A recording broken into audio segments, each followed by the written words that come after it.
আলহামদুলিল্লাহ। সুপ্রিয় দর্শক বন্ধু, আমরা এখন দেখতে পাচ্ছি এখানে একটা হরণ বৃদ্ধি করার তাবিজ লাগা হয়েছে। সম্ভবত জিন ভূতে আসর করছিল, যার কারণে তাবিজটা ঝুলানো হয়েছে।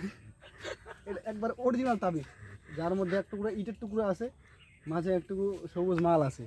এই মালটা কী কারণে আছে সেটা ভালো জানে। তাবিজটা আমরা দেখতে পাচ্ছি একবার অরিজিনাল তাবিজ।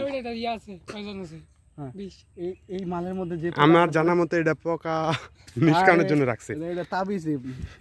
এটা তাবিজ রে।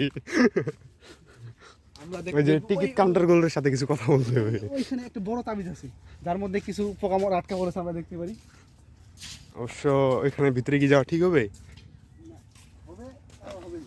আচ্ছা, আমরা এখান থেকে থাকলাম। ভিতর থেকে ভিতরে যেতে পারে, খালি ধরা যাবে না। আচ্ছা বলেন আপনি, এই বড়টা কি জন্য লাগেছে? এখানে কিছু পাগলা পাগলা মশা উঠতেছে। এই যে এখানে এখানে এই যে এখানে এখানে এই যে এখানে এখানে দেখতে পাচ্ছেন কি? ফোকাস হচ্ছে না এটা।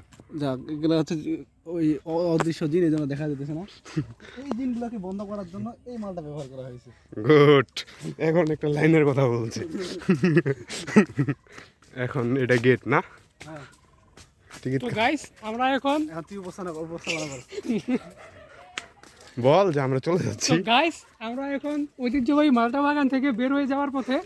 তাই আমরা এখন যেই পথে এসেছিলাম সেই পথে বের হয়ে যাওয়ার পরিকল্পনা করতেছি। তো দেখা হচ্ছে আগামী কোনো এপিসোডে। কি কিসে? সেই সময় পর্যন্ত সবাই সুস্থ থাকুন, ভালো থাকুন, আর মালটা বাগান থেকে দূরে থাকুন।